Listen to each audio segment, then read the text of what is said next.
जय हिंद फ्रेंड्स, कैसे हैं आप लोग। आई होप आप लोग अच्छे होंगे और मस्त होंगे। मैं क्लास 10 का बायोलॉजी पढ़ा रहा था, जिसके अंतर्गत मैंने अमाशय तक पढ़ा दिया था, मानव में पोषण। ठीक है, आज हम लोग पढ़ने वाले हैं अमाशय के बाद छोटी आंत यानी स्मॉल इंटेस्टाइन। मैं बताऊं कि जब मैंने बताया था कि जो भोजन होता है जब ओसियोफेगस यानी ग्रास नली से जब स्टमक यानी पेट में पहुंचता है, उस टाइम जो भोजन होता है उसे बोलते हैं बोलस। क्या बोलते हैं? बोलस।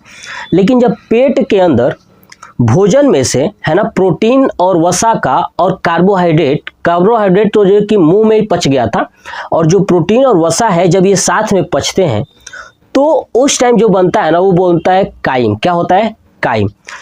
अब ये काइम जो एक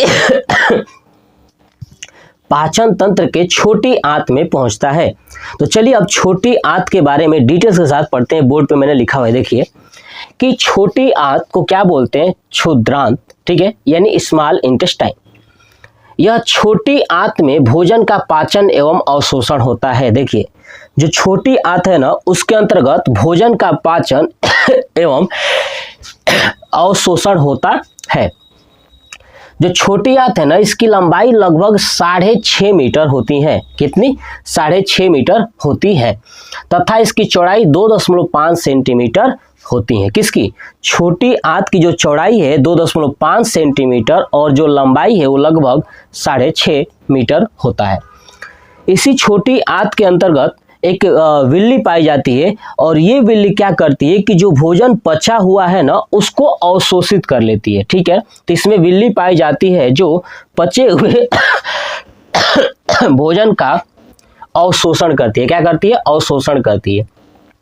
यह पूरे आहार नाल में सबसे लंबा होता है। याद रखिएगा कि जो छोटी आंत है पूरे आहार नाल में सबसे लंबा होता है। क्या होता है? सबसे लंबा होता है, लगभग 6.5 मीटर होती है।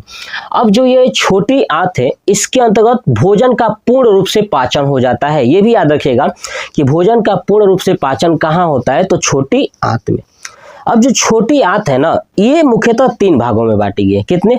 3 भागों में। एक होता है ड्यूडेनम जिसको बोलते हैं ग्रहणी, दूसरा होता है जेजुनम जिसको बोलते हैं मध्यांत्र, और तीसरा होता है इलियम यानी शेषांत्र। तो याद रखिएगा जो छोटी आंत है वो भी 3 भागों में, ड्यूडेनम, जेजुनम और इलियम। देखिए जो ड्यूडेनम होता है ना वो छोटी आंत का सबसे ऊपरी भाग होता है। क्या होता है? सबसे ऊपरी भाग होता है। इसकी जो लंबाई है लगभग 25 सेंटीमीटर होती है। कितनी? लगभग 25 सेंटीमीटर होती है। इसका जो आकार है वो सी या यू के आकार का होता है। किसका? सी या यू के आकार का होता है। इस ड्यूडेनम के अंतर्गत ना एक ग्रंथिया पाई जाती है जिसका नाम है ब्रूनर। क्या है? ब्रूनर ग्रंथिया। ठीक है, तो ब्रूनर ग्रंथिया क्या काम करती है कि इसके अंदर जब पित्त रस आता है और अग्नाशय रस आता है उसको जो कायम भोजन था ना उसमें मिलाने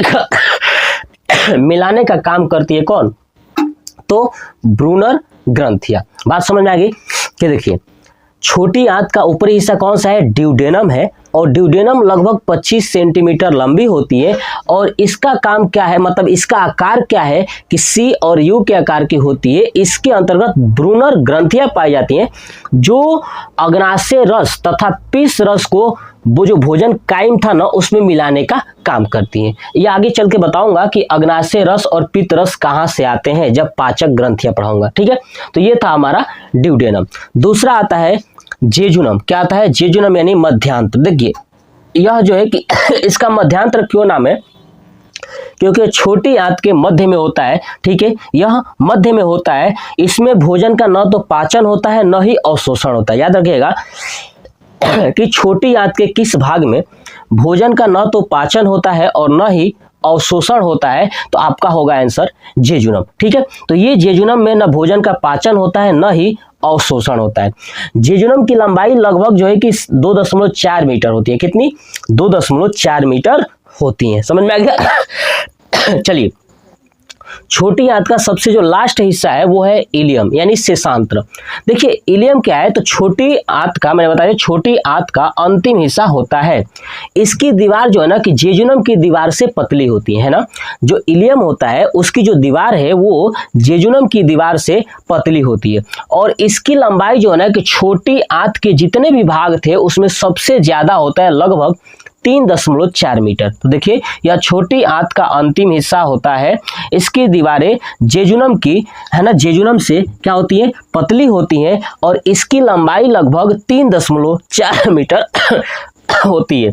यह छोटी आंत का सबसे लंबा भाग है। मैंने बताया यह छोटी आंत का क्या है, सबसे लंबा भाग है।